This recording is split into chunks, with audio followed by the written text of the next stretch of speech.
सम से जो हम पर का नाम हो? राधिका। राधिका इनका के आधा राती में राधिका है होई नु अधिका आधी राधिका ग्वालन के अरे लेके तहर नाम का हो? कची साफ बोलो।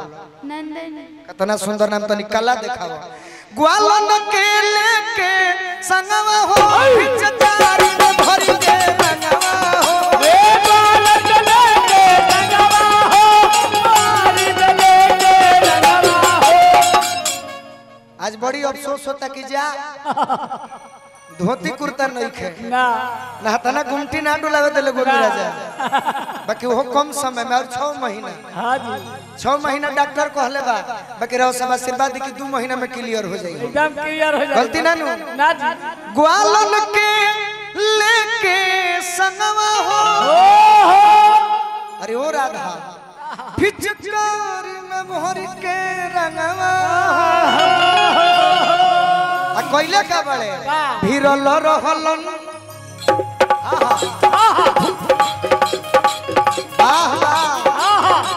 भीरल रहलन ऐसे जैसे भीरे चीनी पछिउटा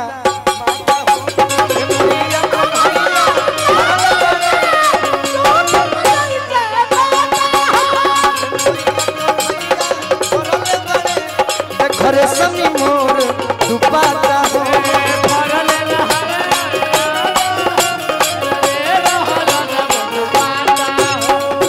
तनी हौ धुन बाजी तो निमन रही।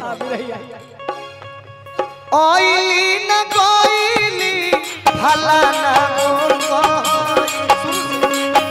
ओइली न गोइली खाना ना बब्बा होय ओतने में जाप गइली बात के कसई ओतने में नाट निहले दात से कसई ओइली न गोइली भला ना मोर ओइली न गोइली भला ना बब्बा होय ए मैया कन्हैया हरल बड़े देखो सनी मोर कन्हैया भरल बड़े सनी मोर माता हो। अंशु भैया है मशरफ के हां जी अंशु भैया है अरे बहुत सुंदर पुरस्कार सब जी। कलाकार के यहाँ के के साथी सगरी तनी हेनियो हमारा भैया लोग से कम तू लोग घूमल करो मिल के उनके साथी सगरी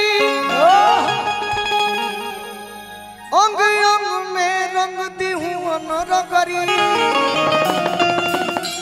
मिल के उनके साथी सगरी अंग अंग में रंग दी हूँ रगरी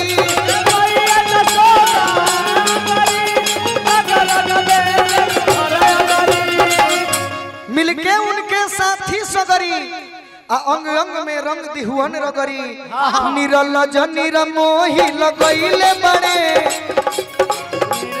निरलज निरमोही लगैले बड़े इज्जतिया के हमारा बाता हो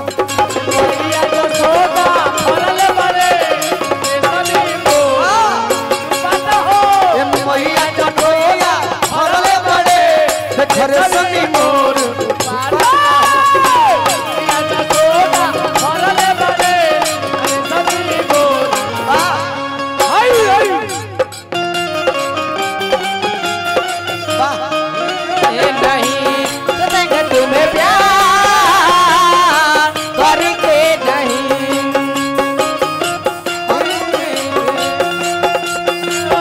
सासों में सुनाया तुमको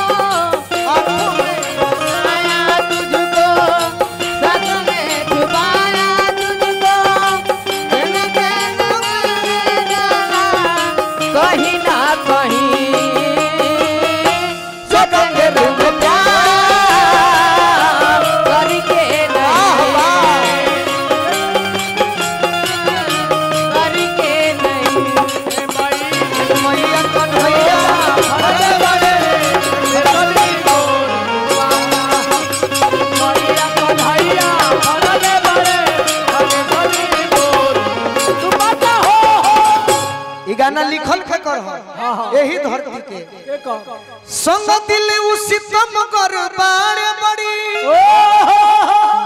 सतावेल गोलू सोरह घड़ी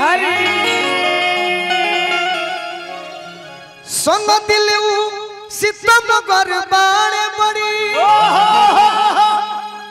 सतावेल गोलू सोरह घड़ी ई